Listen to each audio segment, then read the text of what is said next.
আসসালামু আলাইকুম শিক্ষার্থী বন্ধুরা, সবাইকে স্বাগত জানাচ্ছি হিসাব বিজ্ঞানের টাইপ ভিত্তিক বহু নির্বাচনী ক্লাসে। আমরা আজকের ক্লাসে আলোচনা করব আমাদের হিসাব বিজ্ঞান বইয়ের অষ্টম অধ্যায় নগদান বই নামের যে অধ্যায়টি রয়েছে সেই অধ্যায়ের টাইপ 5 এর বেশ কিছু বহু নির্বাচনী প্রশ্ন। খেয়াল করে দেখো, আমরা প্রত্যেকটা অধ্যায়েরই একদম শেষের টাইপের নাম দেই হচ্ছে গাণিতিক সমস্যা বলি। তার কারণ যেহেতু হিসাব বিজ্ঞানে আমাদের গাণিতিক বেশ কিছু বহু নির্বাচনী আসে, বলা যায় যে প্রায় ৫ থেকে ৭টা এমসিকিউ প্রশ্ন আসে হচ্ছে আমাদের ম্যাথমেটিক্যাল প্রবলেমের উপরে। এই কারণে আমরা যেই অধ্যায় থেকে ম্যাথমেটিক্যাল সমস্যাগুলো আমাদের পরীক্ষায় আসে, সেই অধ্যায়গুলোতে একদম সবার শেষের যেই টাইপটা, সেই টাইপটার নাম আমরা দিয়ে রাখি হচ্ছে গাণিতিক সমস্যাবলী। আচ্ছা, আমরা একদম ৫৬ নম্বর প্রশ্নটাই দেখব। বলা আছে একটি পণ্যের তালিকা মূল্য ৫০০ টাকা। ওকে। এবং কারবারি বাট্টা 10%, পণ্য বিক্রি করে নগদ টাকা পাওয়া গেল। এক্ষেত্রে নগদান বইতে কিভাবে লেনদেনটি লিপিবদ্ধ হবে? সবার প্রথম কথা একটু খেয়াল করে দেখো, আমার পণ্যের দাম ছিল কত টাকা? ৫০০ টাকা। এবং এর উপরে কারবারি বাট্টা ছিল কত পার্সেন্ট? 10%। কারবারি বাট্টা 10%, তাহলে ৫০০ টাকা 10% হচ্ছে ৫০ টাকা। আমরা সবসময় কারবারি বাট্টার যেই টাকাটা, সেটা আমরা বাদ দিয়ে তারপরে হিসাব করব। তাহলে ৫০০ টাকা থেকে আমরা যদি ৫০ টাকা বাদ দেই, তাহলে আমাদের থাকে হচ্ছে ৪৫০ টাকা। আচ্ছা, আমরা কি করছি ভেবে, পণ্যটা নগদ টাকা পাওয়া গেল কত টাকা? ৪৫০ টাকা। এক্ষেত্রে নগদান বইতে কিভাবে লিপিবদ্ধ করা হবে? নগদান বইতে আমরা লিপিবদ্ধ করব কি, আমাদের ডেবিট দিকে ৪৫০ টাকা, যার কারণে আমরা হচ্ছে কি ৪৫০ টাকা নগদ পাইছি। এই যে আমি যখন নগদ টাকা পাই, তখন সেটা আমার নগদান বইয়ের ডেবিট কলামে লিখতে হয়। এই জন্য আমরা ডেবিট কলামে লিখব। আমাদের কনফিউশনের জায়গাটা হচ্ছে, আমরা কি ৫০০ টাকা লিখবো নাকি ৪৫০ টাকা লিখবো? আমাদের উত্তর হচ্ছে ৪৫০ টাকা, তার কারণ 10% হচ্ছে কারবারি বাট্টার জন্য বাদ দিয়ে দিতে হবে। আচ্ছা, এরপর আমরা আসি হচ্ছে প্রশ্ন নাম্বার ৫৭ নম্বর প্রশ্নে কি বলা আছে একটু দেখি। বলেছে যে ১০,০০০ টাকার পাওনার পূর্ণ নিষ্পত্তিতে ৯,৫০০ টাকা পাওয়া গেল। এখানে কোন হিসাব হবে? দেখো, আমি টাকা পাইছি, মনে রাখবা নগদ টাকার সাথে বাট্টার একটা সম্পর্ক আছে। নগদ টাকার সাথে বাট্টার সম্পর্কটা কি? আমি যখন নগদ টাকা পাবো, তখন আমাকে বাট্টা দিতে হবে। আবারও বলছি, আমি যখন নগদ টাকা পাবো, তখন আমাকে ছাড় দিতে হবে, তখন আমাকে বাট্টা দিতে হবে। তাহলে খেয়াল করে দেখো, আমি ১০,০০০ টাকা পাওনার পূর্ণ নিষ্পত্তিতে, পূর্ণ নিষ্পত্তি মানে এই লেনদেনের গ্যাঞ্জাম এই জায়গায় শেষ। এই ১০,০০০ টাকা পাওনার, এই জায়গায় পাওয়ার লেখা আছে, পাওয়ার না, এই জায়গায় উত্তরটা হচ্ছে মূল কথাটা হচ্ছে পাওনার। ১০,০০০ টাকা পাওনার পূর্ণ নিষ্পত্তিতে ৯,৫০০ টাকা পাইছি। তার মানে আমি ৫০০ টাকা কম পাইছি। এই যে ৫০০ টাকা কম পাইলাম, এটার নাম হচ্ছে প্রদত্ত বাট্টা। অর্থাৎ এই টাকাটা আমার না চাইতেও আমার ছাড় দিয়ে দিতে হইছে। কি করতে হইছে? ছাড় দিয়ে দিতে হইছে, তাই না? আচ্ছা, ৫৮ নম্বর প্রশ্ন বলেছে ব্যাংক হিসাবের ডেবিট দিকের যোগফল, ডেবিট দিকের যোগফল ৫০,০০০ টাকা। আচ্ছা, আমরা এই পাশটাকে ধরে নেই ডেবিট, এই পাশটাকে ধরে নিলাম ক্রেডিট। আচ্ছা, ডেবিট পাশের যোগফল কত টাকা? ডেবিট পাশের যোগফল ৫০,০০০ টাকা এবং ক্রেডিট দিকের যোগফল হচ্ছে ৩৫,০০০ টাকা। আচ্ছা, ৩৫,০০০ টাকা ক্রেডিট দিকের যোগফল হলে ব্যাংক জমার উদ্ধৃত্ত বা ব্যাংক জমাতিরিক্তের পরিমাণ কত? আচ্ছা, ব্যাংক এটা একটা সম্পদ। ব্যাংক যখন ডেবিট উদ্ধৃত্ত প্রকাশ করে, তখন ব্যাংকের জমার পরিমাণ বোঝায়। ব্যাংক যখন ক্রেডিট উদ্ধৃত্ত প্রকাশ করে, তখন ব্যাংক জমাতিরিক্তের পরিমাণকে বোঝায়। একটু খেয়াল করে দেখো, আমার ডেবিট আছে হচ্ছে কত? ৫০,০০০, ক্রেডিট আছে ৩৫,০০০। তাহলে ডেবিট থেকে ক্রেডিট যদি বাদ দিয়ে দেয়, তাহলে থাকে হচ্ছে ১৫,০০০ টাকা, এবং ১৫,০০০ টাকা কিন্তু আমার ডেবিট পাশে বেশি হয়, তাই না? তার মানে আমার ব্যাংকে জমার ডেবিট উদ্ধৃত্ত আছে। ডেবিট উদ্ধৃত মানে হচ্ছে ব্যাংক জমার পরিমাণকে নির্দেশ করে। তাহলে এখানে দেখো, ব্যাংকে জমার পরিমাণ ১৫,০০০ টাকা। এই যে ৫৮ ক নম্বর প্রশ্ন, ক নম্বরটা হচ্ছে উত্তর। ব্যাংক জমার উদ্ধৃত্ত হচ্ছে ১৫,০০০ টাকা। ওকে। 56 এবং 57-র জন্য একটা উদ্দীপক পড়তে হবে। আমরা একটু দেখি এই জায়গায় কাহিনীটা কি। আমাদের সর্বপ্রথমে ব্যালেন্স বিডি দেওয়া আছে। ওকে ফাইন, ভালো কথা। আমার নগদের ব্যালেন্স বিডি দেওয়া আছে, ব্যাংকের ব্যালেন্স বিডি দেওয়া আছে। আমার এখানে দেওয়া আছে হচ্ছে বিক্রয় হিসাব, নগদে দেওয়া আছে, ব্যাংকে কিছু দেওয়া নাই। দেখো, আমার ব্যাংকের ডেবিট উদ্ধৃত মোট যোগফল 5150, কিন্তু এই জায়গায় কোনো কিছু নাই। তার মানে আমি যদি এইখানে 2000 টাকা লিখে দেই, এখন যদি যোগ করি 5150 টাকা হয়ে যায়, খুব সুন্দর মতো, কোনো কাজ করতে হয় না। আবার এই জায়গায় দেখো 30,000, 3000 আর 8000, তার মানে এই জায়গায় যদি আমি 5000 টাকা বসায় দেই, তাহলে কিন্তু 3000 যোগ 5000 সমান সমান 8000 টাকা হয়ে যায়, তাই না? আমাকে এটাই করতে বলবে। দেখো, বলছে 31 তারিখে, মে 31, নগদ কলামের ডেবিট উদ্ধৃতের পরিমাণ মে 31, এই মে মাসের 31 তারিখে কি বলছে দেখো তো, মে মাসের 31 তারিখ। ওকে ফাইন, মে মাসের 31 তারিখে নগদের কলামে, নগদের কলামে ডেবিট উদ্ধৃতের পরিমাণ কত? নগদের কলামে ডেবিট উদ্ধৃতের পরিমাণ কত? আচ্ছা, ডেবিট উদ্ধৃতের পরিমাণ কত হবে? ডেবিট উদ্ধৃতের পরিমাণ হবে 5000 টাকা। আমরা নিজেরাই এটা বের করে রাখছি। তাহলে উত্তর হচ্ছে কি? উত্তর হচ্ছে খ, 5000 টাকা। আচ্ছা, এরপরে দেখো, এরপরে প্রশ্নে কি বলছে 60 নম্বরে, মে 5 বিক্রয়ের, মানে মে মাসের 5 তারিখে বিক্রয় হিসাবে দেনাদারের চেকের পরিমাণ কত? বিক্রয় হিসাবে দেনাদারের চেকের পরিমাণ হচ্ছে 2000 টাকা। আমরা নিজেরা এটা বের করছিলাম। তাহলে এই ক্ষেত্রে উত্তর কত? 60 নম্বর প্রশ্নে মে মাসের 5 তারিখে বিক্রয় হিসাবে দেনাদারের চেকের পরিমাণ হচ্ছে 2000 টাকা। কত টাকা ভাইয়া? 2000 টাকা। এরপর আমরা যাব হচ্ছে প্রশ্ন নাম্বার 61, সাপ্লাই এন্টারপ্রাইজের 20,000 টাকার পণ্য নিষ্পত্তিতে 19,500 টাকা পাওয়া গেল। এই কত টাকা পাইলাম ভাইয়া? আমি 19,500 টাকা নগদ পাইছি। আমি পাইতাম হচ্ছে কত টাকা? 20,000 টাকা। 20,000 টাকার পূর্ণ নিষ্পত্তি, পূর্ণ নিষ্পত্তি মানে হচ্ছে এই লেনদেনের ঝামেলা এই জায়গাটাতেই শেষ। এই লেনদেনের ঝামেলা এই জায়গাতে শেষ। পূর্ণ নিষ্পত্তিতে কত টাকা পাইছি? 19,500 টাকা পাওয়া গেল। আমি কত পাইছি ভাইয়া? 19,500 টাকা পাইছি। কত পাইছি? 19,500 টাকা। তাহলে আমি কোনো কিছু বুঝি আর না বুঝি, আমি কিন্তু এইটুকু বুঝলাম, আমি 19,500 টাকা পাইছি। তার মানে আমার নগদের কলামের ডেবিট পাশে, টাকা পাইলে ডেবিট পাশে লিখতে হয়। নগদানে টাকা পাইছি, জন্য নগদানের ডেবিট পাশে আমি লিখে দিব 19,500 টাকা।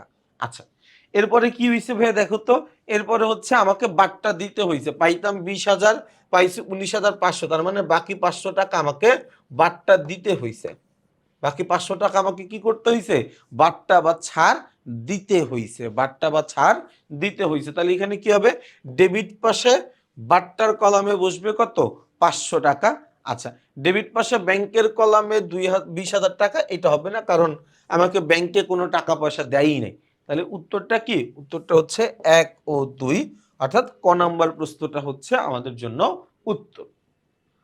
62 নম্বর প্রশ্নে আমরা চলে যাব। 62 নম্বর প্রশ্নে কি বলেছে? বলেছে মোহন ট্রেডার্সের জুলাই মাসের শেষে নগদ উদ্ধৃত 30,000 টাকা, মোহন ট্রেডার্স 10,000 টাকা রেখে অবশিষ্ট টাকা ব্যাংকে জমা দিল।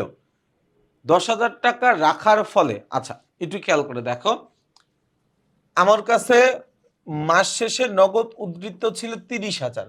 আমি 30,000-এর মধ্যে 10,000 টাকা আমার কাছে রাখছি। তার মানে বাকি 20,000 টাকা আমি ব্যাংকে জমা দিয়ে দিছি। বাকি 20,000 টাকা আমি কি করছি ভাই? ব্যাংকে জমা দিয়ে দিছি। ভালো কথা। ব্যাংকে 20,000 টাকা জমা দিয়ে দেওয়ার ফলে, ব্যাংকে 20,000 টাকা জমা দিয়ে দেওয়ার ফলে আমার নগদ উদ্ধৃত 20,000 টাকা হ্রাস পাবে। ব্যাংকে 20,000 টাকা জমা দিয়ে দেওয়ার ফলে আমার যে নগদে টাকার পরিমাণ ছিল সেই জায়গা থেকে 20,000 টাকা কমে যাবে। প্রথম কথা হচ্ছে এটা। দ্বিতীয়ত দেখো, নগদ উদ্ধৃত 10,000 টাকায় উপনীত হলো। হ্যাঁ, 30,000 ছিল, 20,000 টাকা আমি জমা দিয়ে দিছি, তাহলে 10,000 টাকায় উপনীত হয়েছে।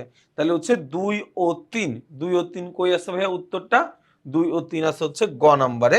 তাহলে আমাদের উত্তর হচ্ছে গ। এই উত্তর কত? উত্তর হচ্ছে গ।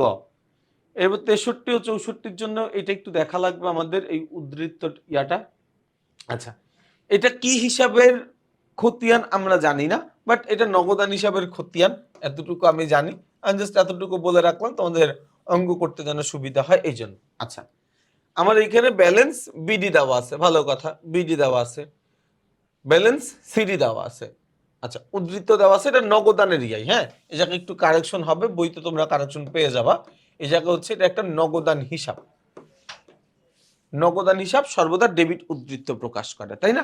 আচ্ছা, আগে থেকেই ব্যালেন্স ডেবিট আছে, এরপর হঠাৎ করে একটা ব্যালেন্স ক্রেডিট পাইলাম। নিয়ম হচ্ছে যদি আমি ডেবিট এবং ডেবিট পাই তাহলে সেটা যোগ করতে হয়, যদি আমি ক্রেডিট এবং ক্রেডিট পাই তাহলে সেটা আমার বিয়োগ করতে হয়, যদি আমি ডেবিট এবং ক্রেডিট পাই তাইলেও বিয়োগ করতে হয়। আচ্ছা, এই একটু ভুল হয়ে গেছে, আরেকবার দেখো, যদি আমরা ডেবিট এবং ডেবিট পাই যোগ করব, যদি আমরা ক্রেডিট এবং ক্রেডিট পাই তাইলেও যোগ করব, যদি আমি ডেবিট এবং ক্রেডিট পাই তাহলে বিয়োগ করব, যদি ক্রেডিট এবং ডেবিট পাই তাইলেও কিন্তু কি করে দিব, বিয়োগ করে দিব। অর্থাৎ সমজাতীয় না, অপোজিট, অপোজিট হইলে আমি সেটাকে কি করে দিব, বিয়োগ করে দিব। তাহলে এই জায়গাটা যদি আমরা খেয়াল করে দেখি, 30,000 টাকা আছে ডেবিট উদ্ধৃত, 25,000 টাকা আছে ক্রেডিট উদ্ধৃত, ডেবিট ক্রেডিট বিয়োগ করতে হবে, তাহলে এখানে থাকবে কত, 5,000 টাকা। এরপর আমি আবার একটা ডেবিট উদ্ধৃত পাইলাম 20,000, তাহলে 5,000 আর 20,000 যোগ করলে কত, 25,000 টাকা। ভালো কথা। এরপর দেখো আবার উদ্ধৃত বেড়ে গেছে, কত টাকা বাড়ছে, বাড়ছে হচ্ছে জায়গায় 5,000 আর 7,000, তাই না? তাহলে হচ্ছে 37,000 মাইনাস 25,000, 12,000 টাকা উদ্ধৃত বাড়ছে, তার মানে আমার ডেবিট হিসাব হয়েছে 12,000 টাকা। ওকে, এরপরে আমার 37,000 টাকা হইলো।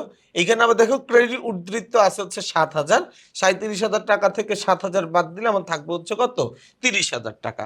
আবারও বলছি, এটা হচ্ছে আমাদের জন্য নগদান হিসাবের একটা খতিয়ান বা নগদান হিসাব দেওয়া আছে, নগদান হিসাব থেকে আমি সামনের কাজগুলো করব। তাহলে আমার আলটিমেট উদ্ধৃতটা বের হয় কত, উদ্ধৃতটা বের হয় হচ্ছে 30,000 টাকা। আচ্ছা, আমরা প্রশ্নে দেখবো, প্রশ্নে কি চাইছে আমাদের কাছে।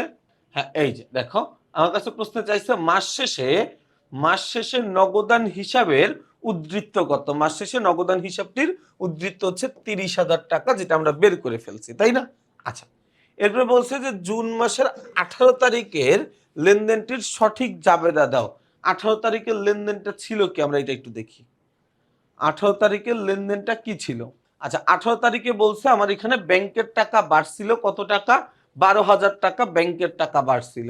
আচ্ছা, ব্যাংক হিসাব ডেবিট, নগদান হিসাব ক্রেডিট, তাই তো? 18 তারিখের লেনদেন। হ্যাঁ, এই পাশে হচ্ছে আমরা ব্যাংকের টাকা বাড়াইছিলাম, এই কি করছিলাম, ব্যাংকের টাকা বাড়াইছিলাম। কত টাকা বাড়াইছিলাম যেন, এখানে হচ্ছে 25,000 টাকা হয়েছিল, 25, 5, 10 আর হচ্ছে 12,000 টাকা আমরা ব্যাংক হিসাবে লিখছিলাম। তাহলে আমার ব্যাংকের টাকা বাড়ছিল 12,000 টাকা, ব্যাংকের টাকা বাড়ছিল 12,000 টাকা, তাই তো? আচ্ছা, ব্যাংক হিসাবের টাকা আমার বাড়ছিল আর কি, আচ্ছা ব্যাংক হিসাবের টাকা তো বাড়বে না, আমরা যেহেতু খতিয়ান করি, খতিয়ানের ক্ষেত্রে মানে কাহিনীটা কি করে, আমরা উল্টা হিসাব লিখি। অর্থাৎ এটার অ্যাকচুয়াল জাবেদা ছিল নগদান হিসাব ডেবিট আর ব্যাংক হিসাব ক্রেডিট, ব্যাংক হিসাব ক্রেডিট। যেহেতু আমরা খতিয়ান করছি, খতিয়ানে আমরা কি করি, নগদানের খতিয়ানে নগদান আছে, হ্যাঁ, তাহলে এটা নগদানের খতিয়ানে আসবে, কি নামে আসবে, ব্যাংক হিসাব নামে আসবে। কোন পাশে আসবে, নগদান যেই পাশে আছে ওই পাশে আসবে, তাই না? খতিয়ানের ক্ষেত্রে আমরা একটু উল্টা করে চিন্তা করি। তাহলে এইখানে সঠিক জাবেদাটা কি হবে, নগদান হিসাব ডেবিট আর ব্যাংক হিসাব ক্রেডিট, নগদান হিসাব ডেবিট এবং ব্যাংক হিসাব ক্রেডিট। কই আছে দেখো, এই যে নগদান হিসাব ডেবিট এবং ব্যাংক হিসাব ক্রেডিট। খ নাম্বারটা কেউ দাগায়ও না, কারণ খ নাম্বারটাই কিন্তু ভুল আছে। হ্যাঁ, খ নাম্বারটা হবে না, উত্তর কি হবে, উত্তর হচ্ছে ক নাম্বারটা, নগদান হিসাব ডেবিট এবং ব্যাংক হিসাব ক্রেডিট। এর পরেরটা যাই, 65 এবং 66 নাম্বার প্রশ্নের উত্তর দিতে হবে। উদ্দীপকটা পড়ে কি বলা আছে, উদ্দীপকে বলা আছে হচ্ছে করতোয়া এন্টারপ্রাইজের 2023 সালের জুলাই মাসের আংশিক লেনদেন নিম্নরূপ। জুলাইয়ের 1 তারিখে বলছে নগদ উদ্ধৃত 40,000 টাকা ও ব্যাংক জমাতিরিক্ত 20,000 টাকা। জুলাইয়ের 5 তারিখে বলছে ব্যক্তিগত প্রয়োজনে ব্যবসায় হতে উত্তোলন 7,000 টাকা। জুলাইয়ের 10 তারিখে বলছে ব্যাংক জমাতিরিক্তের অর্ধেক পরিশোধিত হলো, ব্যাংক জমাতিরিক্তের অর্ধেক পরিশোধিত হলো। আচ্ছা, 65 নম্বর প্রশ্নে আমরা দেখব কি বলা আছে, বলা আছে 10 জুলাই তারিখের লেনদেনটি দুঘরা নগদান বইতে বসবে। আচ্ছা, 10 তারিখে লেনদেনটা কি ছিল?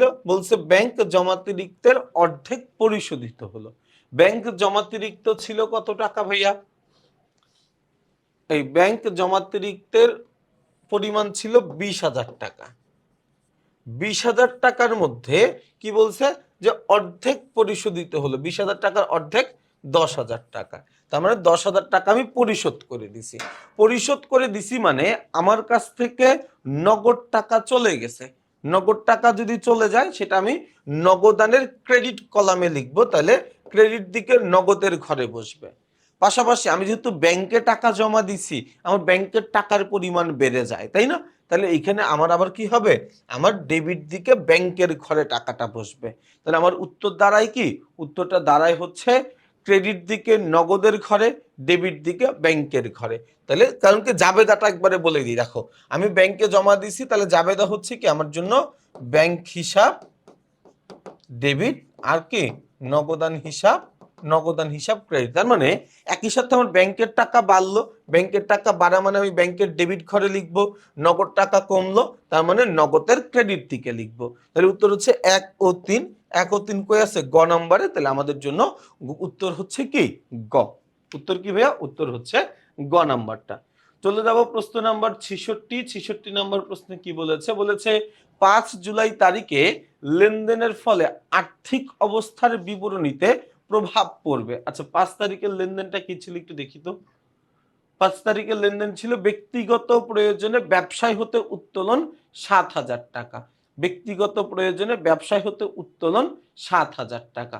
আচ্ছা, তাহলে এটার কি প্রভাব পড়বে? দেখো, ব্যক্তিগত প্রয়োজনে ব্যবসায় হতে উত্তোলন করলে প্রথমত নগদ টাকা কমে গেছে, প্রথম কথা হচ্ছে এইটা। এখন টাকাটা নিচে কে? মালিক নিচে, মালিক উত্তোলন করছে। তার মানে মালিকের যে মালিকানা সত্ত্ব ছিল সেটার পরিমাণটাও কমে গেছে। তাহলে উত্তর হচ্ছে 1 এবং 2। 1 এবং 2 কই আছে? ক নম্বরে। তাহলে আমাদের উত্তর হচ্ছে ক।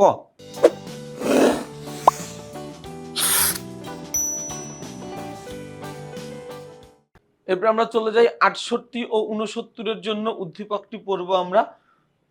68 ও 69 নাকি 67 এবং 68?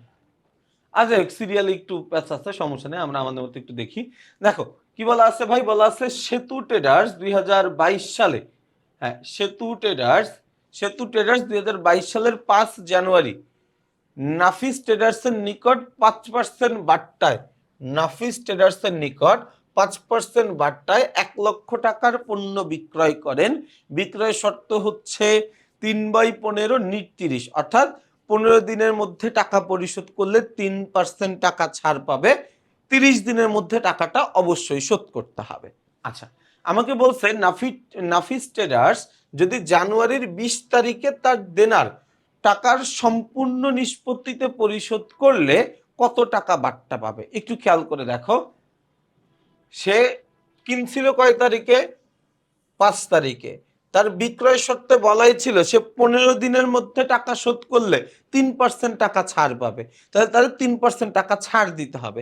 তার আগে যেহেতু আমার প্রশ্নে কারবারি বাট্টা ছিল সেটাকে বাদ দিয়ে নিতে হবে। আমার বিক্রয় অ্যামাউন্ট ছিল কত টাকার? 1 2 3 4 5, 1 লক্ষ টাকার। 1 লক্ষ টাকা থেকে আমি সবার আগে বাদ দিয়ে দিব 5% টাকা। 1 লক্ষ টাকার 5% হচ্ছে 5,000 টাকা। 5,000 টাকা। তার মানে 1 লক্ষ টাকা থেকে এই 1 লক্ষ টাকার 5% হচ্ছে 5,000 টাকা। তার মানে আমি 1 লক্ষ টাকা থেকে যদি 5,000 টাকা বাদ দেই তাহলে আমার এখানে আসবে হচ্ছে 95,000 টাকা। ভালো কথা। এই 95,000 টাকা সে যদি 15 দিনের মধ্যে শোধ করে দেয় তাহলে সে 3% বাট্টা পাবে, তাই না? তাহলে 95,000 ইন্টু 3% কত আসে? 2,850 টাকা। এই যে 2,850 টাকা। আমরা অনেকেই যে ভুলটা করব সেটা হচ্ছে এই 1 লক্ষ টাকার উপরে 3% করে একটা অ্যামাউন্ট বের করতে চাইবো, সেক্ষেত্রে কিন্তু কোনো সঠিক উত্তর আমরা পাবো না। যেহেতু 3-5% কারবারি বাট্টা ছিল, সবার আগে আমার কাজ হচ্ছে কারবারি বাট্টার টাকাটা পরিশোধ মানে বাদ দিয়ে দেওয়া। এরপর আমার দেখা লাগবে যে আমি যেই তারিখে টাকাটা শোধ করছি ওইটা কি আমার বিক্রয়ের শর্তটা পূরণ করে কিনা। যেহেতু আমার বিক্রয় শর্তে বলাই ছিল 15 দিনের মধ্যে টাকা শোধ করলে আমি 3% ছাড় পাবো, তো আমি ওই 3% ছাড়ের টাকাটা দিয়ে দিব। এই কারণে এই পাশে 3% ছাড় দিতে গিয়ে আমি দেখলাম বাট্টার টাকা আসে কত, 2850 টাকা। ওকে, এরপরে কি বলছে, জানুয়ারির 30 তারিখে লেনদেনটি নিষ্পত্তি করলে সেতু হিসাবের বইতে। আচ্ছা, সে যদি জানুয়ারির 30 তারিখে লেনদেনটা নিষ্পত্তি করত, তার মানে অলরেডি তার লেনদেন ঘটার কয়দিন হয়ে যাইতো, 5 তারিখ, 5 তারিখ থেকে হচ্ছে 30 তারিখ, 25 দিন হয়ে যাইতো, তাই না? হ্যাঁ, 25 দিন হয়ে যাইতো। বিক্রয় শর্ত ছিল 15 দিনের, তো 25 দিন হয়ে গেলে সে আর ওই 3% টাকা যে ছাড় পাওয়ার কথা ছিল সেটা তখন আর সে পাইতো না। তাহলে সেক্ষেত্রে কি হয়ে যাইতো, সেক্ষেত্রে নগদান হিসাব ডেবিট হয়ে যাইতো 95,000 টাকা এবং দেনাদার হিসাব ক্রেডিট হয়ে যাইতো 95,000 টাকা। অর্থাৎ উত্তর হচ্ছে 1 ও 3। 1 ও 3 কোথায় আছে, খ নাম্বারে, তাহলে উত্তর হচ্ছে খ। আচ্ছা, এর পরের প্রশ্নটা আমরা দেখব 68 থেকে 60 কি বলা আছে আমরা একটু দেখি। বলা আছে যে 2024 সালের জানুয়ারি মাসের 15 তারিখে পৃথিকা 7,000 টাকা দেনার পূর্ণ নিষ্পত্তি মানে কি, এই লেনদেনের ঝামেলা এই জায়গায় শেষ। পূর্ণ নিষ্পত্তিতে একজন পাওনাদারকে 6,500 টাকার একটি চেক প্রদান করলেন। আচ্ছা, ভালো কথা। এখন বলছে যে 69 নম্বর প্রশ্নে যে উক্ত লেনদেনটি কোন নগদান বইতে হিসাবভুক্ত করা হবে। দেখো, প্রথম কথা হচ্ছে এখানে চেকে প্রদান করা হয়েছে মানে এটা হচ্ছে ব্যাংকের একটা কাহিনী আছে। ব্যাংকের কাহিনী থাকা মানে সেটা দুঘরা নগদান বইতে লিপিবদ্ধ করা লাগে। আবার এখানে 7,000 টাকার পূর্ণ নিষ্পত্তিতে 6,500 টাকা দিয়েছে, তার মানে এখানে একটা বাট্টার ব্যাপারও কিন্তু আছে। এই যে নগদ বাট্টার যখন ব্যাপার থাকে সেটা চলে যায় হচ্ছে 3 ঘরা নগদান বইতে। মনে রাখবা, দেনা পাওনা নিষ্পত্তির সময় যেই বাট্টা থাকে ওই বাট্টার হিসাবটা আমার অন্তর্ভুক্ত হয় 3 ঘরা নগদান বইতে, তার মানে এইটাও আমার 3 ঘরা নগদান বইতেই আসবে। আচ্ছা, এখানে কাহিনীটা কি করছে, পৃথিকা 7,000 টাকা দেনার পূর্ণ নিষ্পত্তিতে 6,500 টাকার একটা চেক প্রদান করছে, তাই না? চেকটা সে নিজে প্রদান করছে, তাই না? আচ্ছা, তাইলে উদ্দীপকের মতে এখানে কি হবে, 6,500 টাকার চেক প্রদান করার ফলে তার ব্যাংক হিসাব থেকে 6,500 টাকা কমে গেছে। তার মানে 6,500 টাকা ক্রেডিট দিকে ব্যাংকের কলামে লিখতে হবে। মনে রাখবা, ক্রেডিটের পাশ হচ্ছে আমার কাছ থেকে চলে যাচ্ছে, ওই কলামটাকে আমরা ক্রেডিটের কলাম বলি, তাই না? আচ্ছা, 500 টাকা ক্রেডিট কলামে 500 টাকা, আচ্ছা 500 টাকা ক্রেডিট দিকে বাট্টা কলামে বসবে। হ্যাঁ, 500 টাকা ক্রেডিট দিকে বাট্টার কলামে বসবে। 7,000 টাকা শুধু ব্যাংকের কলামে বসবে না। আমি তো ব্যাংকে তারা 7,000 টাকা দেই নাই, তো 7,000 টাকা ব্যাংকে বসার কোনো কারণ নাই। তাহলে উত্তর হচ্ছে 1 ও 2। 1 ও 2 কোথায় আছে, ক নম্বরে, তাহলে উত্তর হচ্ছে ক। এরপরে দেখো কি বলা আছে 71 নম্বর প্রশ্নে, উক্ত লেনদেনে পৃথিকার হিসেবে, আচ্ছা তার লেনদেনে সে কি পাইছে, এই জায়গায় বাট্টা পাইছে কিন্তু ভাইয়া। তার কাছে পাইতো 7,000 টাকা, সে দিছে 6,500 টাকা, তার মানে সে বাট্টা পাইছে, কারণ টাকাটা সে পরিশোধ করছে। সবসময় মনে রাখবা, টাকা যিনি পরিশোধ করেন তিনি ছাড় পান, তিনি বাট্টা পায়, তাই না? তো যেহেতু পৃথিকা সে 7,000 টাকার পূর্ণ নিষ্পত্তিতে 6,500 টাকা দিছে, তার মানে সে হচ্ছে 500 টাকার বাট্টা পাইছে। তাহলে উত্তর কি, 71-এর উত্তর হচ্ছে ক। 71-এর উত্তর কি, 71-এর উত্তর হচ্ছে ক। আচ্ছা, এরপরে প্রশ্নগুলো আমরা একটু দেখব, এরপরে সিরিয়ালগুলোতে একটু দেখা লাগবে। কি বলা আছে ভাই দেখি তো। জনাব আলম প্রতিষ্ঠানের যাবতীয় নগদ প্রাপ্তি ও নগদ প্রদান বইতে লিপিবদ্ধ করে থাকেন। 2018 সালে মার্চের 10 তারিখে মোট 20,000 টাকার পণ্য ক্রয় করেন। আচ্ছা, 20,000 টাকা 10 তারিখে সে কি করে, 20,000 টাকার পণ্য ক্রয় করে 15,000 টাকা পরিশোধ করে। পণ্য কিনছিল 20,000 টাকায়, পরিশোধ করছে কত, 15,000 টাকা। তার মানে এইখানে আমার 5,000 টাকা এখনো বাকি আছে। এরপরে কি বলছে, মার্চের 28 তারিখে জাকিরের নিকট থেকে 10,000 টাকা পাওনার পূর্ণ নিষ্পত্তিতে 9,500 টাকা পাওয়া গেল। ভালো কথা। আমাকে বলছে জনাব আলমের দেনার পরিমাণ কত। ভাইয়া, দেনা মানে হচ্ছে পাওনাদার। তোমাদের নতুন বইতে যেটাকে আমরা বলি হচ্ছে প্রদেয় হিসাব, তার পাওনাদার বা প্রদেয় হিসাবের পরিমাণ আছে কত? 20,000 টাকার পণ্য কিনে 15,000 টাকা দিছিল, তার মানে 5,000 টাকা দেয় নাই, ওই 5,000 টাকা হচ্ছে তার প্রদেয় হিসাবের পরিমাণ বা দেনার পরিমাণ। বোঝা গেছে কথাটা? আচ্ছা, এরপরে কি বলছে 73 নম্বর প্রশ্নে, মার্চের 28 তারিখের লেনদেনটি জনাব আলমের হিসাবে আলমের লিপিবদ্ধ করা উচিত, যেহেতু 31 তারিখ 28 তারিখের, হ্যাঁ 28 তারিখের লেনদেনে 500 টাকার একটা বাট্টার ব্যাপার আছে। এই 500 টাকার যেহেতু একটা বাট্টার ব্যাপার আছে, তাহলে এটা অন্তর্ভুক্ত হবে 3 খরা নগদান বইতে। বাট্টার কোনো ইস্যু থাকা মানেই লেনদেনটা লিপিবদ্ধ হবে কোথায়? 3 খরা নগদান বইতে। আচ্ছা, এরপর আমরা আসি এর পরের প্রশ্নগুলোর জন্য একটু আরেকটা উদ্দীপক পড়ব।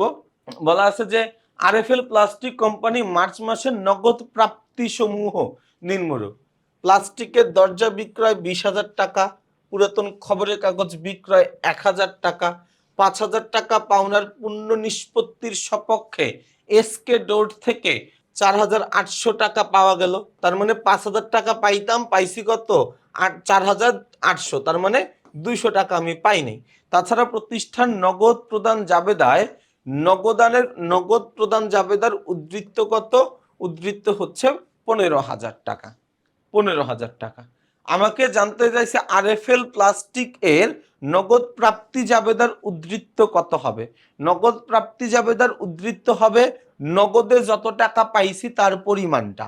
আমি নগদে পাইছি কত টাকা ভাইয়া? নগদে পাইছি হচ্ছে একবার 20,000 টাকা। নগদে পাইছি একবার হচ্ছে আমি 1,000 টাকা। নগদে আমি পাইছি হচ্ছে একবার 4,800 টাকা। এখন যোগ করে দেই আমরা, 20,000 আর 1,000, 21,000, 21,000 আর 4,000, 25,800 টাকা। এই যোগ করলে কত আসে? 25,800 টাকা। কোথায় আছে? খ নম্বরে আছে। তাহলে আমাদের 74-এর উত্তর হচ্ছে খ। 74-এর উত্তর কত? উত্তর হচ্ছে খ। আচ্ছা, 75 নম্বর প্রশ্নে কি বলেছে দেখো। বলা আছে যে নগদ প্রদান জাবেদার নগদ উদ্ধৃত্ত নগদান বইতে কোন ঘরে লিপিবদ্ধ হবে? দেখো, নগদ প্রদান, মনে রাখবেন, নগদ প্রদান হোক বা ব্যাংকের প্রদান হোক, মানে নগদের টাকা চলে গেছে বা ব্যাংকের টাকা চলে গেছে, এই ধরনের জিনিসগুলো আমরা ক্রেডিট পাশে লিপিবদ্ধ করি। আমার যে নগদান বই, নগদান বইয়ের যে দুইটা পাশ, একটা ডেবিট পাশ একটা ক্রেডিট পাশ, ডেবিট পাশটা নির্দেশ করে প্রাপ্তির পরিমাণকে, ক্রেডিট পাশটা নির্দেশ করে প্রদানের পরিমাণকে। এখন আমার নগদ প্রদান হোক বা ব্যাংকের প্রদান হোক, সেটা আসলে আমরা ক্রেডিট পাশে লিপিবদ্ধ করে থাকি। আচ্ছা, 75-এর পরে এরপরে আমরা চলে যাব হচ্ছে 75-এর পরে প্রশ্ন নাম্বার 76। কি বলা আছে? উক্ত প্রতিষ্ঠানের খতিয়ানে নগদান বইয়ের ব্যালেন্স হবে কোনটি, যেখানে প্রারম্ভিক নগদ ব্যালেন্স কত টাকা? প্রারম্ভিক নগদ ব্যালেন্স হচ্ছে 3,000 টাকা। আচ্ছা, আরেকবার একটু তাহলে চেক করে আসতে হবে। দেখো কি বলা আছে, উক্ত প্রতিষ্ঠানের খতিয়ানের নগদান বইয়ের ব্যালেন্স হবে কোনটি, যেখানে প্রারম্ভিক ব্যালেন্স হচ্ছে 3,000 টাকা। আচ্ছা, প্রারম্ভিক ব্যালেন্স 3,000 টাকা, বাকিটা আমরা এখানে গিয়ে হিসাব করি। আচ্ছা, আমার একটা প্রারম্ভিক ব্যালেন্স ছিল 3,000 টাকা, তাই তো? ওই বছরে আমি টাকা পয়সা জমায়া, মানে যতগুলা প্রাপ্তি আমি পাইছি, 20,000 টাকা আর হচ্ছে 1,000 টাকা, 21,000 টাকা, 21,000 আর হচ্ছে 4,800, মোট 25,800 টাকা। 25,800 টাকা, তার মানে এইখানে আমার আছে হচ্ছে 28,800 টাকা প্রাপ্তি। আমাকে এইখানে প্রদানের পরিমাণ বলে দিছে যে আমার প্রদান আবার ছিল কত টাকা? 15,000 টাকা। প্রদান ছিল কত? 15,000 টাকা। তাইলে 28,800 মাইনাস 15,000 করলে আসে কত? 13,800 টাকা। এই আসে কত? 13,800 টাকা, তাই না? আচ্ছা, তাহলে আমরা দেখি তো আমাদের উত্তরে কি 13,800 টাকা আছে কিনা। হ্যাঁ, এই যে ডেবিট ব্যালেন্স আসবে কত? ডেবিট ব্যালেন্স 13,800 টাকা। তাহলে উত্তর হচ্ছে কি? উত্তর হচ্ছে ক। উত্তর কি? উত্তর হচ্ছে ক। এরপরে 77 নম্বর প্রশ্নে যন্ত্রপাতি ক্রয় 15,000 টাকা। যন্ত্রপাতি ক্রয় 15,000 টাকা, এটা এক ঘরা নগদান বইয়ে কিভাবে লিপিবদ্ধ হবে? যন্ত্রপাতি ক্রয় করছি, এটা জাবেদা কি জানো? এটা জাবেদা হচ্ছে যন্ত্রপাতি হিসাব ডেবিট, আর যেহেতু নগদ টাকায় কিনছি তার মানে নগদান হিসাব ক্রেডিট। যন্ত্রপাতি হিসাব ডেবিট, নগদান হিসাব ক্রেডিট। তাহলে এটা লিপিবদ্ধ হবে কিভাবে? এটা লিপিবদ্ধ হবে ক্রেডিট দিকে যন্ত্রপাতি হিসাবে আমরা লিপিবদ্ধ করব। কারণ কি যন্ত্রপাতি হিসাবে লিপিবদ্ধ করা মানে আমি এটা বোঝাচ্ছি যে আমার টাকাটা কমে গেছে কি পারপাসে, আমার যন্ত্রপাতি কেনার পারপাসে আমার কাছ থেকে টাকাটা চলে গেছে বা টাকাটা কমে গেছে। ৭৮ নম্বর প্রশ্নে কি বলেছে? বলেছে জনাব জনিকে ৮,০০০ টাকার ৫% বাট্টায় পরিশোধ করা হলো, বাট্টার পরিমাণ কত?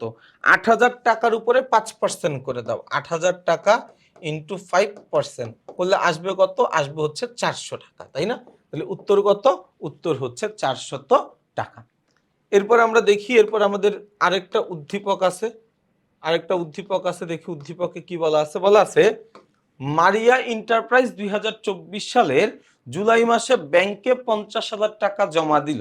আরেকবার খেয়াল করো, মারিয়া এন্টারপ্রাইজ ২০২৪ সালের জুলাই মাসে ব্যাংকে ৫০,০০০ টাকা জমা দিল, ২০,০০০ টাকার পণ্য বিক্রয় করে ৫০% নগদে এবং ৫০% চেকে পেল। এরপরে বলছে ব্যাংক হতে ২০,০০০ টাকা উত্তোলন করলো।